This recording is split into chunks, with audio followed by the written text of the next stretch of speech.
सफलता उन्हीं लोगों को मिलती है जो बिना रुके आगे बढ़ते रहते हैं और किसी तरह के लालच और प्रलोभन में नहीं उलझते हैं।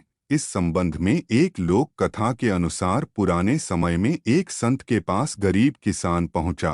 किसान ने कहा कि मेरे जीवन में कई तरह की परेशानियां चल रही हैं। मैंने जो लक्ष्य बना रखा है वहां तक पहुंच नहीं पा रहा हूं।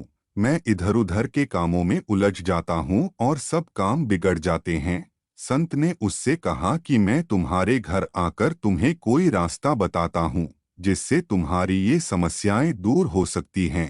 किसान अपने घर लौट आया। अगले दिन संत उस किसान के घर पहुंचे।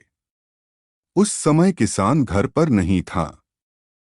किसान की पत्नी ने संत का आदर सत्कार किया और उन्हें बैठने के लिए उचित स्थान दिया। महिला ने अपने पति को बुलाने के लिए बेटे को खेत भेजा। कुछ ही देर में किसान अपने घर पहुंच गया। उसके साथ एक कुत्ता भी था जो जोर जोर से हाँफ रहा था। संत ने किसान से पूछा कि क्या तुम्हारा खेत बहुत दूर है? किसान ने कहा कि नहीं, मेरा खेत तो यहीं पास में ही है। आपको ऐसा क्यों लग रहा है? संत ने कहा कि मुझे ये देखकर आश्चर्य हो रहा है कि तुम और तुम्हारा कुत्ता दोनों साथ साथ आए, लेकिन तुम्हारे चेहरे पर बिल्कुल भी थकान नहीं है, जबकि तुम्हारा कुत्ता बुरी तरह से हाँफ रहा है। किसान बोला कि मैं और ये कुत्ता दोनों एक ही रास्ते से घर आए हैं। मेरा खेत भी पास ही है। मेरा कुत्ता थक गया है। इसकी एक वजह है, मैं सीधे रास्ते से चलकर घर आया हूँ, लेकिन ये कुत्ता आसपास के दूसरों कुत्तों को देखकर उनको भगाने के लिए दौड़ता भौंकता हुआ आया है। ऐसा ये बार बार कर रहा था। यही कारण है कि घर आते आते ये बहुत ज्यादा थक गया है। संत ने किसान से कहा कि सही बात है।